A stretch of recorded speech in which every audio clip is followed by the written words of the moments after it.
Hello everyone, welcome to my channel Instant Education. So today we are going to start the second part of this chapter, and the topic from where we are going to start is nerve.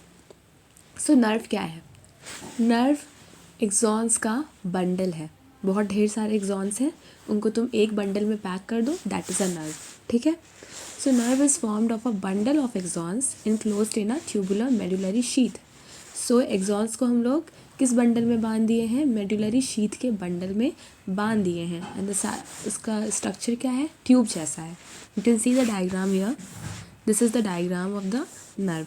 ये पूरा nerve का structure है, और जो इसमें blue वाला part दिखाया गया है ये एक्सॉन्स है, जिसे हम कहते हैं नर्व फाइबर्स. सो इस पूरे एक्सॉन्स को हमने एक बंडल में बांध के रख दिया है, और वो बंडल किस चीज़ का बना है? ट्यूबुलरी शीथ का. सो इसे ही कहते हैं नर्व. अब ये जो शीथ है, मेडुलरी ट्यूबुलर शीथ, इसका क्या काम है? ये इंसुलेशन प्रोवाइड करती है एक्सॉन्स को, ताकि जो इम्पल्सेस हैं वो एक एक्सॉन से दूसरे एक्सॉन में ना जाए. ठीक है. इम्पल्सेस मतलब मैंने बताया था आपको मैसेजेस. तो अगर एक नर्व का मैसेज दूसरे नर्व में चला जाएगा तो गड़बड़ी हो जाएगी. इसीलिए इस चीज़ को इंसुलेट करने के लिए, इस चीज़ को प्रिवेंट करने के लिए ये जो शीथ है एक्सॉन के ऊपर, ये इंसुलेशन का काम करती है, और ये इम्पल्स को मिक्स होने से बचाती है एक दूसरे नर्व फाइबर से.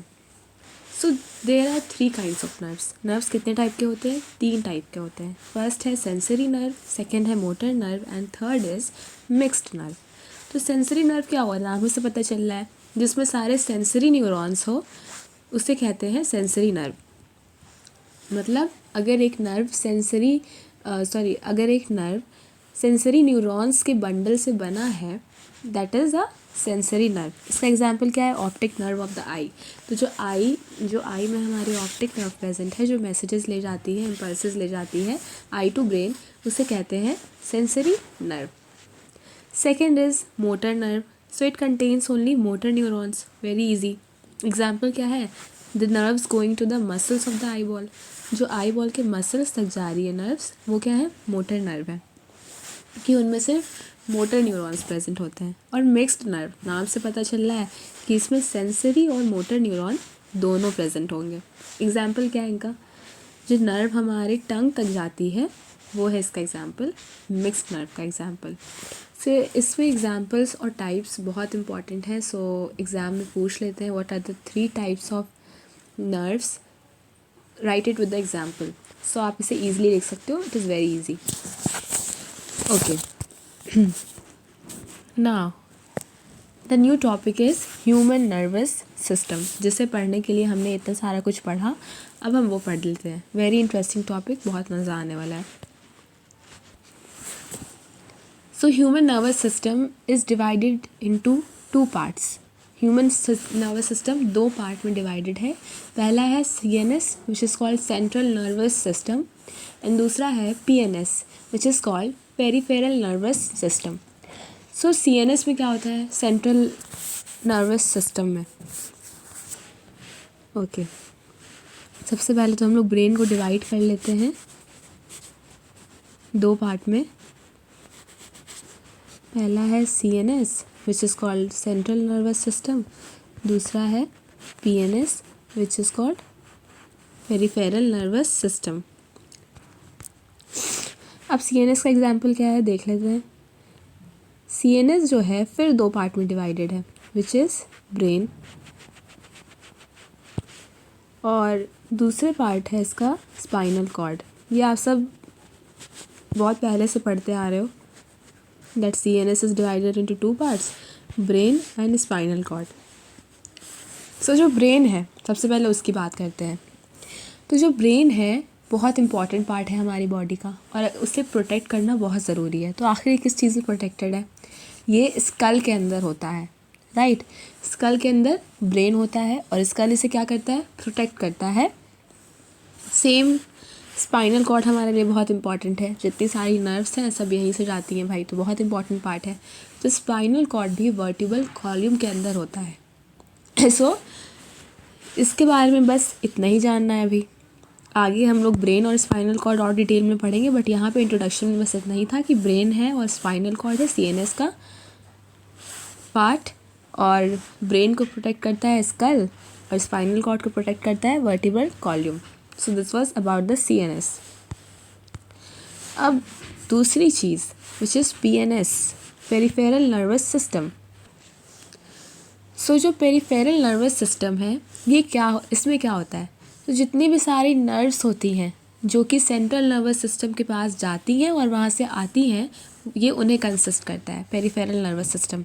और ये जो नर्व्स हैं ये through out the body present होती हैं। यू कैन सी हियर, ये जो डायग्राम आप देख रहे हो यहाँ पे है ब्रेन, ये ब्रेन है, ये है स्पाइनल कॉर्ड, राइट, और ये ढेर सारी नर्व्स हैं, ये सारी क्या है, नर्व्स हैं, ये है somatic nerves and these are the autonomic nervous system, then this is the central nervous system, brain and spinal cord को मिला के। सो आप देख रहे हो नर्व्स कैसे हमारी थ्रू आउट द बॉडी फैली हुई हैं। So the nerves are present throughout the body, they are spread throughout the body. अब पेरिफेरल नर्वस सिस्टम किस में डिवाइडेड है? Peripheral nervous system is divided into two parts which is somatic nervous system and autonomic nervous system. Somatic nervous system में क्या होता है, जो somatic nervous system है ये सीएनएस को कनेक्ट करता है ऑर्गन्स, मसल्स एंड स्किन्स के साथ। और इसमें क्या होता है, motor and sensory information CNS को ले जाता है और वहाँ से ले आता है। सो इसका एक बहुत ईजी सा काम है कि ये सोमैटिक नर्वस सिस्टम कनेक्ट करता है सीएनएस को सारे ऑर्गन्स, मसल्स एंड स्किन से। पहला काम ये। दूसरा काम ये है इसका कि मोटर और सेंसरी इन्फॉर्मेशन सीएनएस तक ले जाता है और वहाँ का जो भी इन्फॉर्मेशन है वहाँ से ले आता है। सो this is about the CNS. दूसरा है ANS which is autonomic nervous system. ये जो सिस्टम है ये ज़्यादातर अनकॉन्शियसली काम करता है, मतलब इसको ख़बर भी नहीं होती और काम चल रहा होता है, ठीक है। Like it controls all the involuntary bodily activities, जितनी इनवॉलेंट्री एक्टिविटीज़ हैं हमारी बॉडी में such as heart beat, dilation, construction of blood vessels, ये सब कुछ किसके ज़िम्मे है, ऑटोनॉमिक नर्वस सिस्टम के ज़िम्मे है। सो इसका भी काम बहुत इंपॉर्टेंट है, इसका भी काम बहुत इंपॉर्टेंट है। सो इसका फंक्शन आपको याद करना होगा, राइट। सो एक बार हम लोग इसका रिकैप कर लेते हैं। सबसे पहले CNS, then PNS। Human nervous system is divided into CNS and PNS। CNS में आता है ब्रेन और दूसरा आता है स्पाइनल कॉर्ड। PNS में आता है सोमैटिक नर्वस सिस्टम और दूसरा आता है ऑटोनॉमिक नर्वस सिस्टम। और इनका फंक्शन हमने जान ही लिया तो ये हमारे लिए बहुत इजी हो गया। आई थिंक सब कुछ समझ में आ गया होगा। अब हम लोग सेंट्रल नर्वस सिस्टम में वापस आ जाते हैं और ब्रेन में और गहराई से जाते हैं, राइट। सो अब देखो ब्रेन में हम यहाँ देख सकते हैं कि ब्रेन के 3 मेन पार्ट्स हैं, cerebrum, cerebellum and medulla oblongata. ये आप बचपन से पढ़ रहे हो कि सेरिब्रम क्या है, ये largest portion of the brain है, मतलब ब्रेन का सबसे ज़्यादा बड़ा पोर्शन है, ठीक है। और ये 2 हेमिस्फेयर्स में बटा हुआ है, right hemisphere and left hemisphere. Okay, so मान लो that this is the cerebrum. तो ये किस में बटा है, 2 हेमिस्फेयर्स में, राइट सेरिब्रल हेमिस्फेयर, मैं शॉर्ट फॉर्म में लिख रही हूँ, and left cerebral hemisphere. Okay,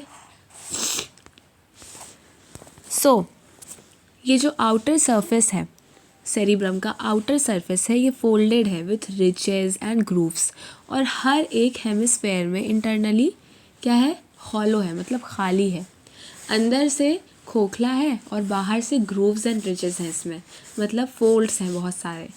अभी हम एक डायग्राम देखेंगे उससे हमें क्लियर होगा। Okay, so this is the 3D brain diagram. Okay, so आप देख सकते हो बाहर से ब्रेन में कितने सारे ग्रूव्स एंड रिचेस हैं, राइट। ये सारे क्या हैं, फोल्ड्स हैं, बट अंदर से ब्रेन बिल्कुल खाली है। It is hollow from inside but from outside it has grooves and ridges, मतलब ये फोल्डेड है। तो जो हेमिस्फेयर है अंदर से क्या है, खाली है, और इसके वॉल्स जो हैं आउटर एंड इनर पोर्शन, मतलब their walls have an outer and inner portion, मतलब इसके जो वॉल्स हैं इनके पास है आउटर सरफेस भी है और इनर सरफेस भी है, सब उसके बारे में जानते हैं।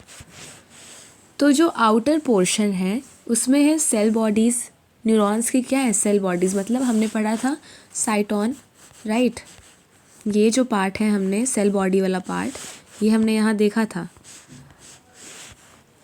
सेल बॉडी वाला पार्ट।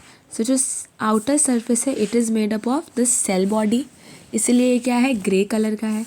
और जो इनर पोर्शन है सेरिब्रम का, it mainly consist of axon, मतलब उसमें सिर्फ और सिर्फ एक्सॉन है, इसीलिए इसे कहा जाता है white matter. So I think ये क्लियर होगा। क्या बताया मैंने, फिर से सुन लीजिए अगर नहीं समझ आया तो, कि जो ब्रेन है उसके वॉल्स के पास एक आउटर सरफेस भी है और एक इनर सरफेस भी है। तो जो आउटर पोर्शन है उसमें सेल बॉडी है, मैंने भी दिखाया आपको सेल बॉडी, न्यूरॉन्स की सेल बॉडीज़ हैं, इसीलिए इसको कहा जाता है ग्रे मैटर।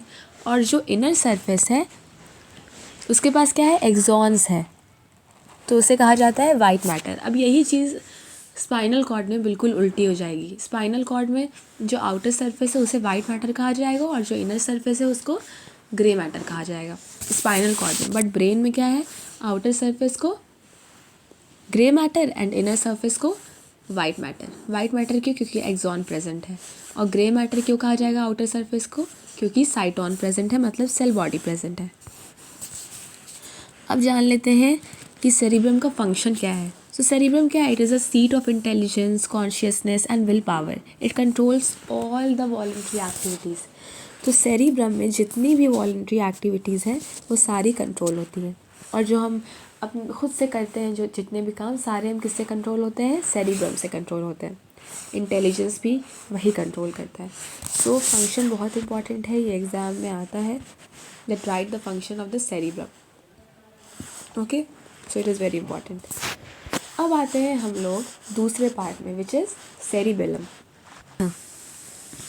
सो सेरिबेलम क्या है, सेरिबेलम बहुत ही छोटा सा पार्ट है, और ये कहाँ प्रेजेंट है, सेरिब्रम के बिल्कुल नीचे, मतलब अंडर द सेरिब्रम। और इसका मेन फंक्शन है बॉडी को बैलेंस करना और जितनी भी मस्कुलर एक्टिविटीज़ हो रही हैं उनको कोऑर्डिनेट करना, ठीक है। तो आपका सेरिब्रम क्या करता है, यहाँ मैंने क्या कहा, सेरिब्रम डिसाइड करता है कोई भी एक्शन आपका, लेकिन सेरिबेलम उस एक्शन को इम्प्लीमेंट करता है, मतलब उस एक्शन को करने में मदद करता है।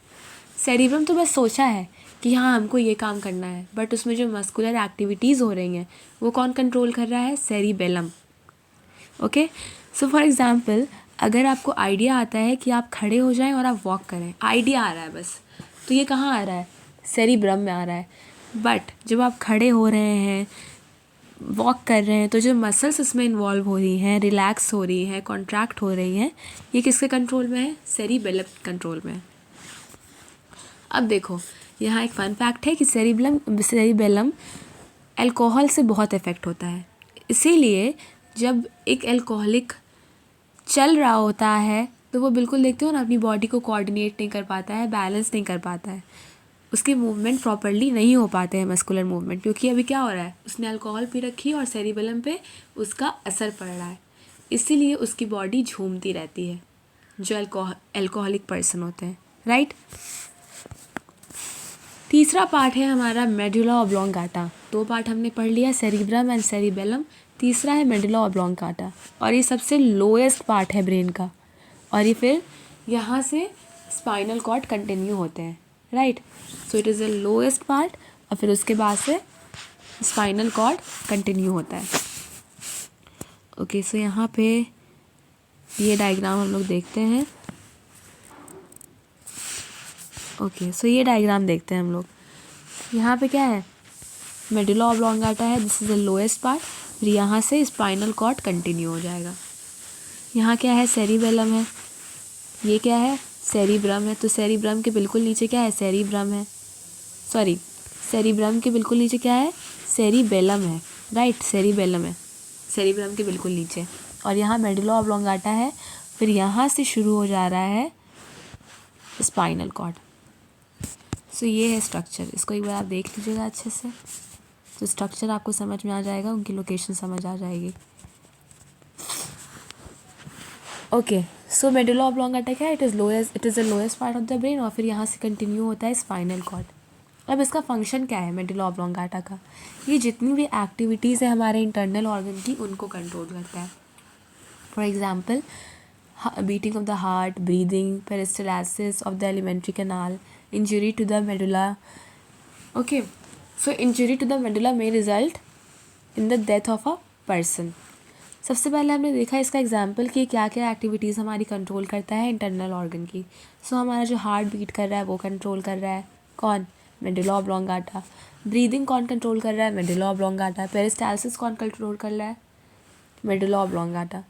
अब अगर मेडुला ऑब्लोंगाटा को कुछ इंजरी पहुंच जाती है, कुछ हो जाता है, तो इससे क्या हो सकता है, एक इंसान की डेथ हो सकती है।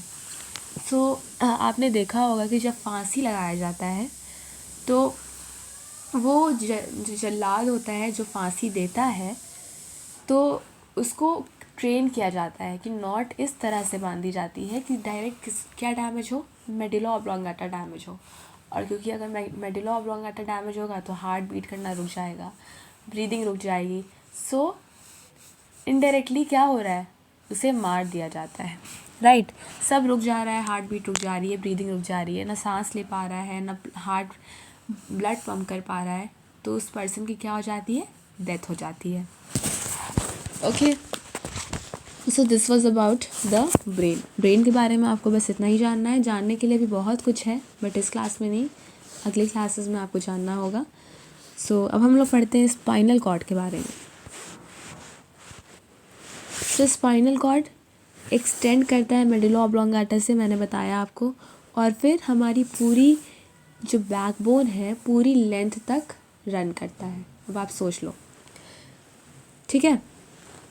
सो स्पाइनल कॉर्ड में जो अरेंजमेंट है वाइट और ग्रे मैटर की बिल्कुल उल्टा है, यहाँ पे रिवर्स है ब्रेन का, मैंने बताया आपको।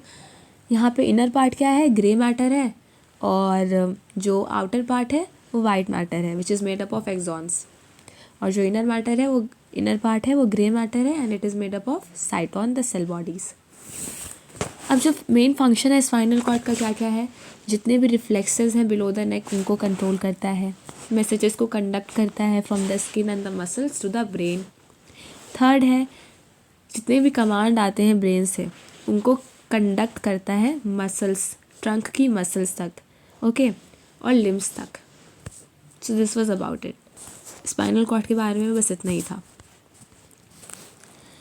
सो यहाँ पे फंक्शन दिया हुआ है, सो this is very important, okay. ये पूरा जो है सेरिब्रम का फंक्शन है, सेरिबेलम का फंक्शन है, मेडुला ऑब्लोंगाटा का फंक्शन है, एंड स्पाइनल कॉर्ड का फंक्शन है। सो इसको याद कर लीजिएगा, एग्जाम में अक्सर पूछा जाता है function, so it is very important.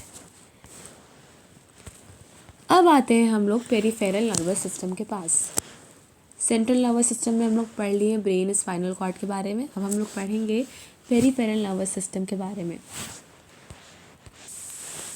Okay, सो मैंने आपको पहले ही बता दिया था पेरिफेरल नर्वस सिस्टम के बारे में कि ये उन नर्व्स को कंटेन करता है जो कि सेंट्रल नर्वस सिस्टम से कनेक्ट करती हैं सारे बॉडी के पार्ट्स को, ओके। और पेरिफेरल नर्वस सिस्टम किस में डिवाइडेड है, सोमैटिक नर्वस सिस्टम में एंड ऑटोनॉमिक नर्वस सिस्टम में। तो अब हम लोग सोमैटिक और ऑटोनॉमिक नर्वस सिस्टम के बारे में जानते हैं। सबसे पहले सोमैटिक नर्वस सिस्टम, तो इसमें दो सेट होते हैं नर्व्स के, पहला है क्रेनियल नर्व्स और दूसरा है स्पाइनल नर्व्स। क्रेनियल नर्व्स के नाम ही से पता चल रहा है this something related to brain, और स्पाइनल नर्व्स के नाम ही से पता चल रहा है that it is something related to spinal cord. तो जो क्रेनियल नर्व्स हैं ये ब्रेन से इमर्ज करती है, इसीलिए इसका नाम क्या रखा गया है, क्रेनियल नर्व्स।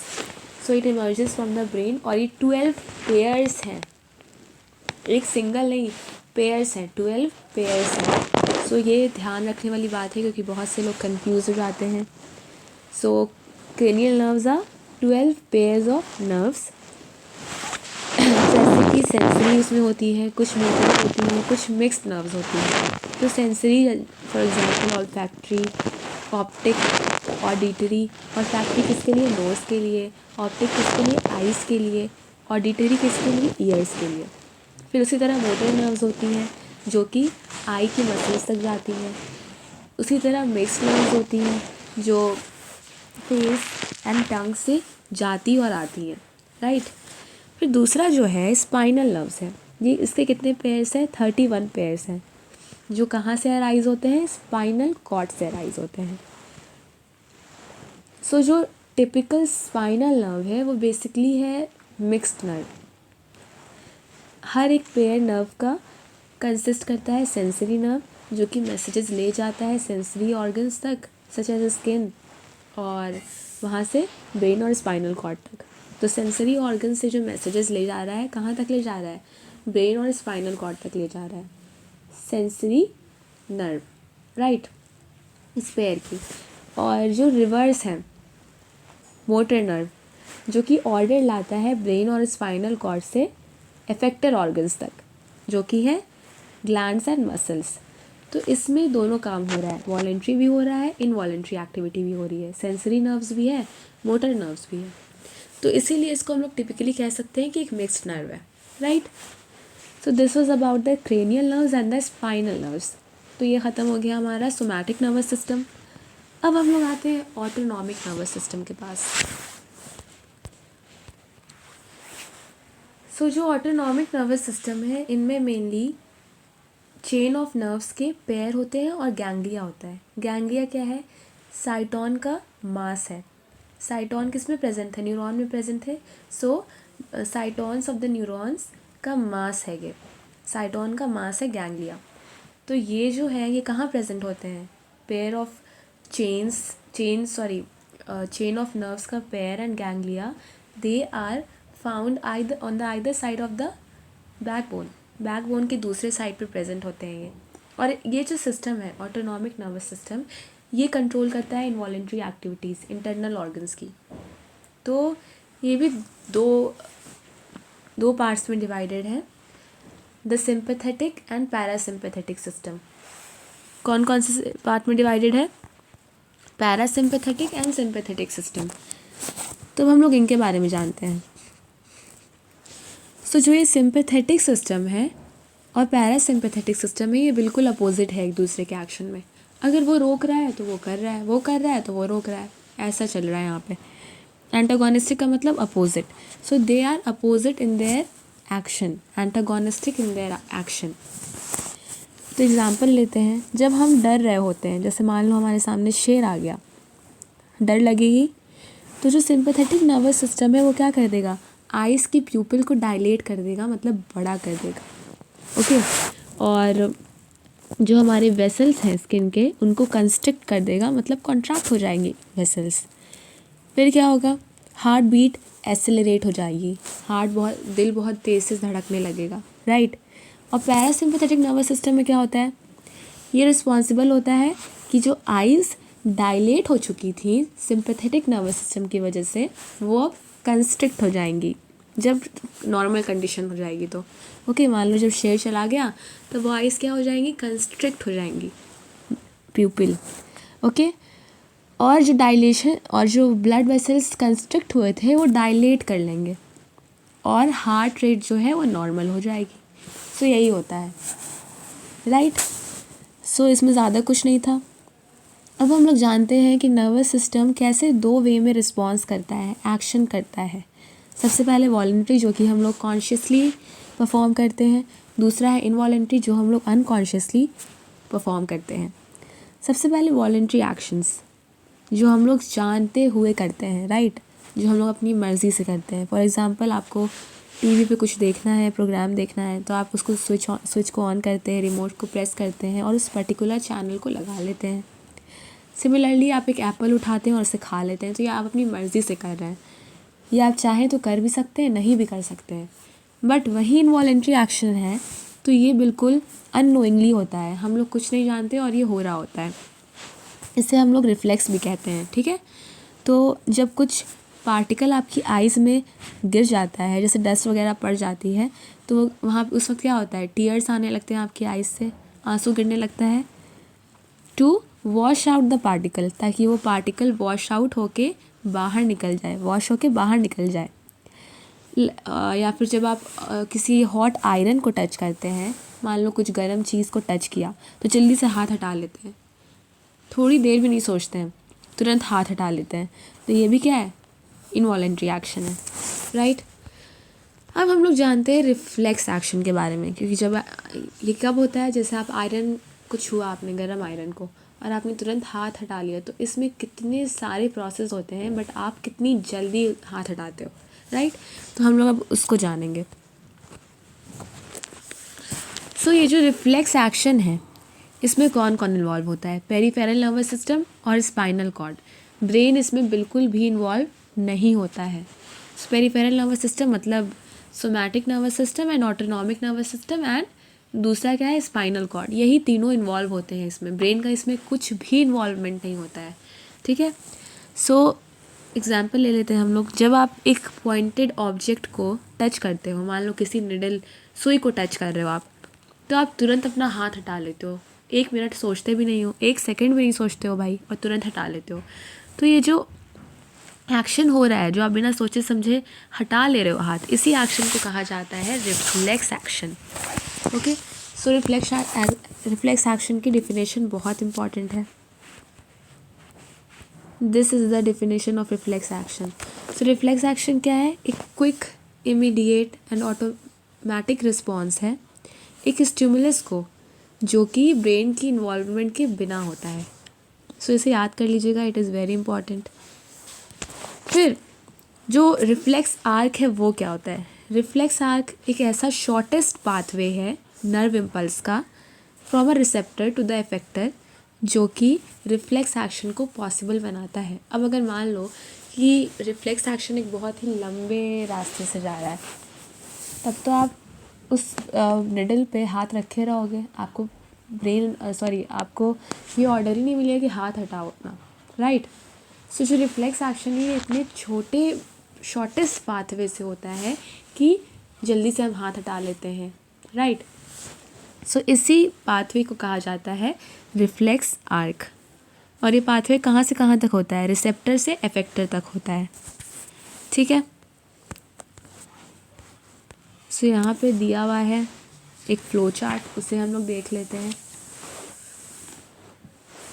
सबसे पहले स्टिमुलस रिसीव हुआ सेंसरी रिसेप्टर को, मान लो हमारी फिंगर पे वो पॉइंटेड निडल हमने टच की, तो ये कहाँ गया, स्टिमुलस रिसीव हुआ सेंसरी रिसेप्टर को, फिर इम्पल्स जनरेट हुआ, और फिर it is carried along by sensory neurons. Sensory neurons इसे कैरी करते हैं स्पाइनल कॉर्ड तक, फिर इम्पल्स ट्रैवल करके स्पाइनल नर्व्स के थ्रू जाता है स्पाइनल कॉर्ड तक, फिर इम्पल्स अराइव होता है नर्व एंडिंग्स तक सेंसरी न्यूरॉन्स की, फिर वहाँ से इम्पल्स पास करता है रिले न्यूरॉन तक और इंटर न्यूरॉन, जो कि प्रेजेंट होता है सेंसरी और मोटर न्यूरॉन के बीच में, ठीक है। तो वहाँ से पास करते हुए कहाँ तक जाता है, मोटर न्यूरॉन तक जाता है इम्पल्स। फिर इम्पल्स मोटर न्यूरॉन के साथ साथ ट्रैवल करता है, स्पाइनल कॉर्ड से दूर जाता है, ठीक है। और जो नर्व एंडिंग्स होती हैं मोटर न्यूरॉन की, वो कनेक्ट करती हैं इफेक्टर ऑर्गन या मसल्स को, और फिर वहाँ पे रिस्पॉन्स प्रोड्यूस होता है बाय इफेक्टर ऑर्गन्स और मसल्स कि अब हाथ हटा लो। तो इतना सारा काम इतने छोटे से टाइम में होता है, सोच रहे हो। सो अब हम लोग रिफ्लेक्स एक्शन के टाइप्स पढ़ते हैं एग्जाम्पल्स के साथ। सो जो रिफ्लेक्स एक्शन है ये 2 टाइप के होते हैं, नेचुरल रिफ्लेक्सेस या फिर इनबॉर्न रिफ्लेक्सेस भी कहते हैं। दूसरा है कंडीशन्ड रिफ्लेक्सेस या फिर एक्वायर्ड रिफ्लेक्सेस भी कहा जाता है। सो नेचुरल या इनबॉर्न रिफ्लेक्स वो रिफ्लेक्स है जिसमें हमें प्रीवियस एक्सपीरियंस की कोई ज़रूरत नहीं होती है, या फिर इसे याद करने की, लर्न करने की, सीखने की कोई ज़रूरत नहीं होती है। सच एज़ जब आप आइज़ ब्लिंक करते हो, तो जो वाटरिंग ऑफ आइज़ होती है, या कफिंग या स्नीजिंग, वॉमिटिंग, ये सब क्या है, प्रोटेक्टिव रिफ्लेक्स है, ये आप सीखते तो हो नहीं, ऐसा तो है नहीं कि आप पैदा होने के बाद 10 साल रुकते हो बिना आँख झपकाए, फिर उसके बाद सीखते हो तब आँख झपकाना शुरू करते हो, ऐसा तो नहीं होता है। वो तो आप जब पैदा होते हो तभी से आँख झपकाने लगते हो, खांसी आती है, स्नीजिंग होती है, वॉमिटिंग होती है, वाटरिंग ऑफ आइज़ होती है। तो ये सब क्या है, नेचुरल रिफ्लेक्स है, और ये क्या है, प्रोटेक्टिव है नेचर में। फिर दूसरा सैलिवेशन, जब आपको भूख लगती है या जब आप अपना मन पसंदीदा खाना देखते हो तो आपको सलाइवेशन होती है, राइट। या फिर सॉलोइंग, जब आप खाना घोटते हो, या पेरिस्टाल्सिस, ये सब क्या है, ये सब नेचुरल रिफ्लेक्स है। दूसरा है कंडीशनड या फिर एक्वायर्ड रिफ्लेक्स, जिसे आप सीखते हो अपने एक्सपीरियंस से या आप उसे लर्न करते हो। तो ये क्या है, कंडीशन या फिर एक्वायर्ड रिफ्लेक्स है, मतलब आपने ये एक्वायर किया है, पहले से आपको नहीं पता था इसके बारे में। क्या क्या है, वाटरिंग ऑफ माउथ, जब अपना मन पसंदीदा खाना देखते हो तो आपके मुंह में पानी आता है ना, कहते हो ना मेरे मुंह में पानी आ गया है खाना देख के। क्यों आया, कि आपने इसे पहले खाया होगा, आपको याद होगा इसका टेस्ट, हाँ इसका टेस्ट इतना अच्छा था, तो आपके मुंह में क्या आ गया, पानी आ गया। ये क्या है, ये एक एक्वायर्ड रिफ्लेक्स है। तो जो सलाइवेशन होती है ये अकर होती है कि हमारा ब्रेन रिमेंबर करता है उस फूड के टेस्ट को प्रीवियस एक्सपीरियंस की वजह से। फिर दूसरा, टाइपिंग ऑन द कीबोर्ड, ऐसा तो है नहीं कि आप पैदा होते ही सीख के आते हो कीबोर्ड पे कैसे टाइप करते हैं, नहीं, आप सीखते हो बड़े होके, राइट। या फिर कोई म्यूज़िकल इंस्ट्रूमेंट है उसे आप बजाना सीखते हो। ये सारे क्या हैं, कंडीशनड या फिर एक्वायर्ड रिफ्लेक्स है। अच्छा, ये एक बार करेक्ट कर लेना कि नेचुरल में मैंने बोला था कि सलाइवेशन होती है क्योंकि आप मन पसंदीदा खाना देखते हो, तो वैसा नहीं होता है। नेचुरल में जो सलाइवेशन होती है, जब आप खाना चबाते हो तो जो सलाइवा आता है उस सेंस में यहाँ बात हो रही है। बट कंडीशन वाले में अपना मन पसंदीदा खाना देख के जो मुंह में पानी आता है उस सेंस में बात हो रही है, ठीक है। अब जो कुछ टर्म्स मैंने यूज़ की थी यहाँ पे, स्टिमुलस, रिस्पॉन्स, इम्पल्स, रिसेप्टर, ये सारी टर्म की डेफिनेशन यहाँ दी हुई है। जो स्टिमुलस है, जो भी चेंज होता है इन्वायरमेंट में, जो यूजुअली हमारी बॉडी की एक्टिविटी के चेंज में रिजल्ट करता है, उसे कहा जाता है स्टिमुलस। दूसरा है रिस्पॉन्स, जो हमारी बॉडी की एक्टिविटी हो रही है स्टिमुलस की वजह से, वो रिस्पॉन्स कहलाता है। फिर तीसरा है इम्पल्स। इम्पल्स क्या है, it is a wave of electrical disturbance that runs through the nerves. Electrical disturbance जो होती है वेव ऑफ इलेक्ट्रिकल डिस्टर्बेंस, तो उसे क्या कहा जाता है, impulse, which runs through the nerves. चौथा है रिसेप्टर्स, तो जो सेंस ऑर्गन है जो स्टिमुलस रिसीव करते हैं उन्हें कहा जाता है रिसेप्टर्स। और इफेक्टर किसे कहा जाता है, कोई भी ग्लैंड या मसल जहाँ पे रिस्पॉन्स हो रहा है, जिस पे इफेक्ट पड़ रहा है, उसे कहा जाता है इफेक्टर, ठीक है। तो हम लोग इस पूरी टर्म को, जितनी टर्म हमने पढ़ी, stimulus, response, impulse, receptors, effector, हम लोग इसको एक एग्जांपल से समझ लेते हैं ताकि आपको और अच्छे से समझ में आए। तो जैसे मान लो कि आप जब अपना हाथ हटाते हो, जब हॉट आयरन को टच करते हो या किसी भी हॉट ऑब्जेक्ट को टच करते हो, तो हाथ हटाते हो अपना, ये वहीं रखे रहते हो, नहीं, हाथ हटा लेते हो। तो जो हीट है वो क्या है, स्टिमुलस है। जो गर्माहट आ रही है, जो गर्म चीज़ है, तो जो हीट आ रही है वो स्टिमुलस है। और जो नर्व सेल हैं आपकी स्किन में जो कि उस स्टिमुलस को रिसीव कर रहे हैं, वो क्या है, रिसेप्टर है, ठीक है। और जो सेंसेशन होती है जो आपकी पूरी बॉडी में रन करती है इम्पल्सेस के नर्व्स के थ्रू, उसे कहा जाता है इम्पल्स। और जो आपके हाथ के मसल्स हैं जो कि रिसीव कर रहे हैं ब्रेन से जो आ रहा कमांड है, उसे कहा जाता है इफेक्टर। और जब आपके मसल्स कॉन्ट्रैक्ट कर रहे हैं और अपना हाथ हटा ले रहे हैं, विड्रॉ कर ले रहे हैं हाथ, तो उसे कहा जाता है रिस्पॉन्स। ये पूरी सारी टर्म्स थी जिन्हें मैंने आपको समझा दिया। आई होप कि ये क्लियर होगा आपको, और ये चैप्टर हमारा यहाँ पे ख़त्म होता है।